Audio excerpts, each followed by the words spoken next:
Hey guys, so I've been wanting to do a little video of some of the control room props that I've collected over the years. Control room slash Nedry's desk.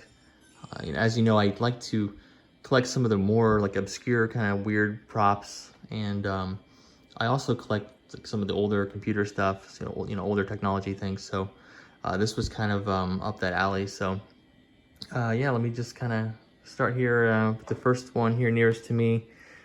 This is the headset that they wear in Jurassic Park in the control room. They also use this on the Motorola Saber radios, like when Ellie's turning on the power. This is the headset that she uses. I'm pretty sure, this was not meant to work for the Motorola Saber or a computer or phone. It's got like a different style, like walkie-talkie plug on it. It's got like a clip on it, so you can clip it to your belt or whatever, so it doesn't get unplugged. But yeah, that's what they use. I'm assuming it's just a prop. But yeah, if you want to go watch that Saber video, I go into a little more depth about this. But yeah, there's no branding on it. If you look in the movie, it looks like that, with this kind of ridge design, and there's that blank silver sticker there. But yeah, kind of hard to find because there is no branding on it. And like I said, if you want to look at more of this, you can watch the Saber video. Next one here is the telephones in the control room.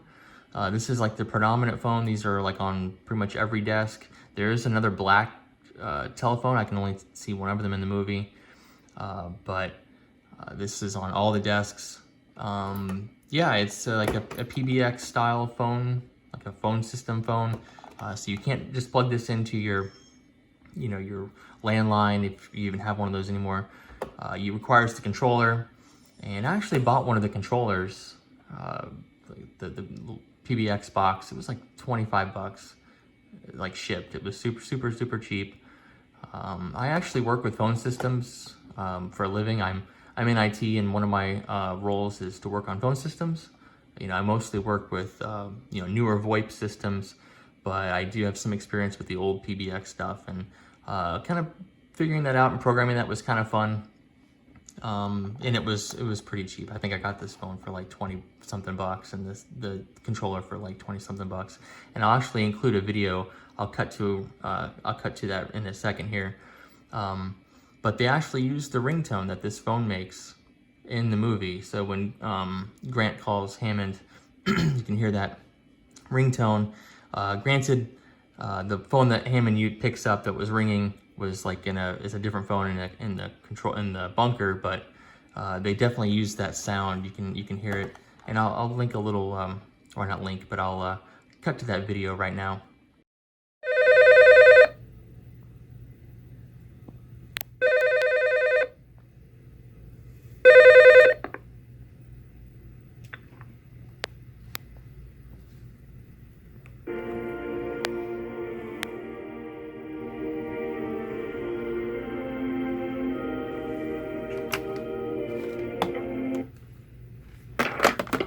All right, so yeah, so that's the phone. It is a COM dial Executech 2, and it's a 6614 PG, and that PG means pearl gray. These did come in other colors, but this one's pretty common, so that's the one I picked up. Next here is the I'll go ahead and go in order here. Barber Saw can. It's on Nedry's desk. I'm not really going to go over that too much. We've all seen that. There's plenty of these now. People are 3D printing them. Yeah, it's a pretty common prop, so not really going to go over that too much. This one here, this is the little floppy disk holder that you can see on Nedry's desk. It kind of flips over like that. It's a Sony brand. I actually found a new old stock one that still had the floppy disks in it. I think the floppies in the movie are different, but yeah, brand new floppy disks too included, and it was super cheap. So yeah, like I said, I'm into old computer stuff too. I do collect some other computers. Packard Bell was a big computer when I was a kid, so I have one of those that I kind of mess around with sometimes. So yeah, it was kind of nice getting the floppy disks too. So next one here is postcard. It's Robert Oppenheimer, the inventor of the atom bomb. You can see it on Nedry's computer monitor, and he's got a little post-it there. I just took a screenshot and did like a trace, and then traced it onto a post-it note. But yeah, that's this is an actual postcard. You can see there it's got the stuff for sending it in the mail. But yeah, that's on his monitor. You can find these on eBay every once in a while.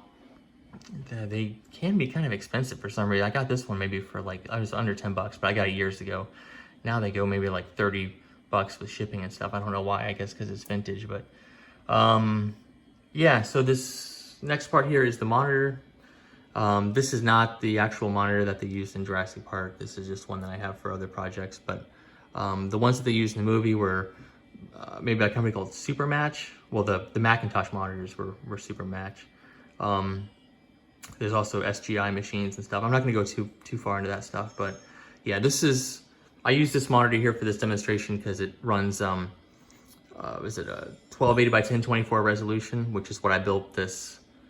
I built this animation here in Flash, and I built all the graphics around that resolution because it looks like, from what I can tell, the scaling and stuff, that's what what the resolution was in the movie. So for this demonstration, I wanted to use that. But yeah, so, and I don't have one of the Supermatch monitors. They're 20-inch monitors. They're very large. I found one on eBay like 8 or 10 years ago, but it was, you know, $200 and something with shipping and stuff, and it was huge. And yeah, I didn't get that. I kind of regret it now because that would have been kind of cool to have, and I know some of this vintage stuff is kind of coming back now. But oh well. And yeah, this is a good stand-in, and it yeah, it looks pretty good. The computer is a Quadra 700. This is, I think they came out in like 91. So it was already, you know, a year old when they started filming.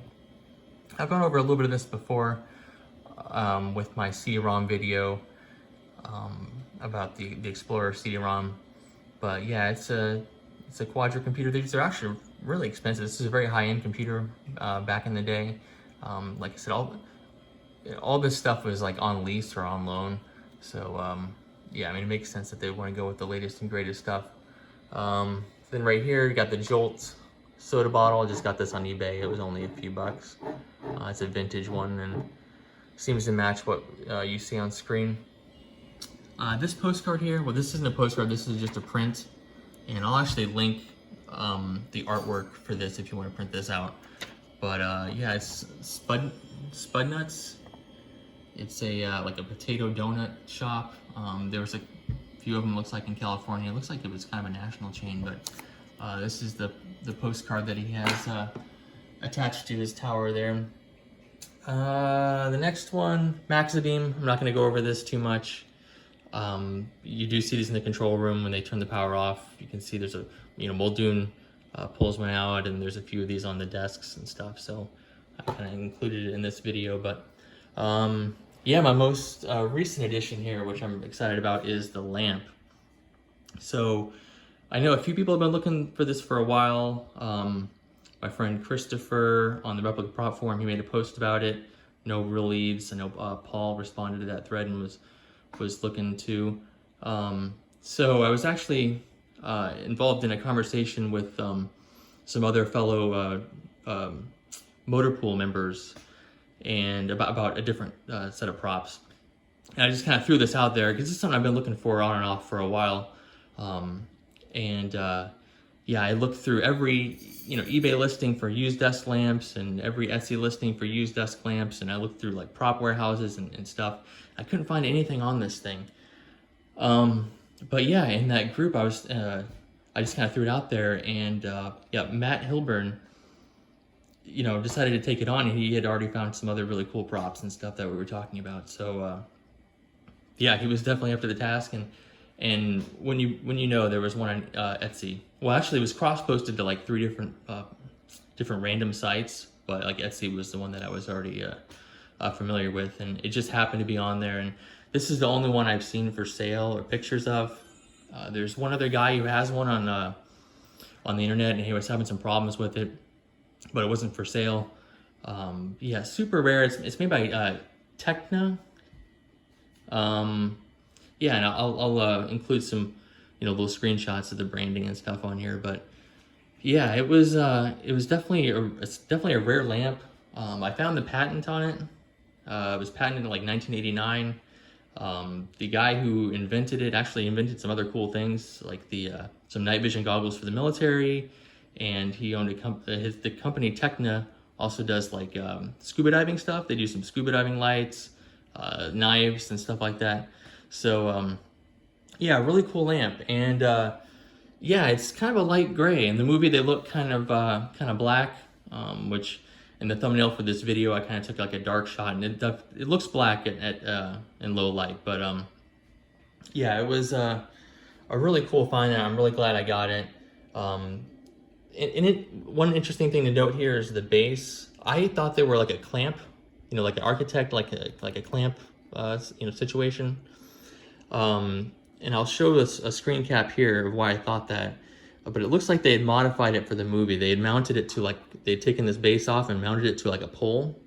I'm assuming to kind of raise it up a little bit, maybe to get some overhead shots. Steven Spielberg has always been big into like lighting and stuff, like kind of dramatic lighting. So I guess it kind of makes sense. But I'll show you those screenshots, and there's also some shots in the movie where you can see this base on the desk. So it is confirmed that this is the correct base. It looks like they just modified it for the movie, but yeah, really happy to get this. Yeah, I'm not even sure if it's halogen or not. It is pretty cool. I think it might just be incandescent. I have to take the bulb out and take a look at it. I think it's like a 12-volt bulb, almost like an automotive type of bulb.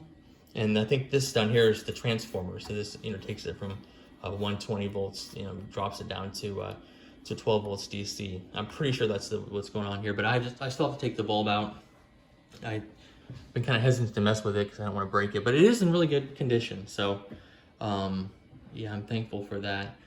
I think that is about it as far as the control room props. Yeah, this is the keyboard mouse that would have come with the Quadra. Yeah, this Quadra is not actually playing this. I have a laptop plugged into the monitor, but this does work. You can hear. If I click that, you can hear it's on and everything. It's running. It does work.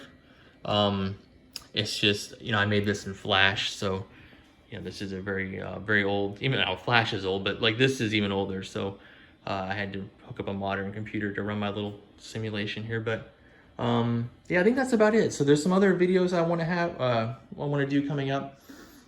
Some other kind of tech stuff. This is one of the monitors from The Lost World.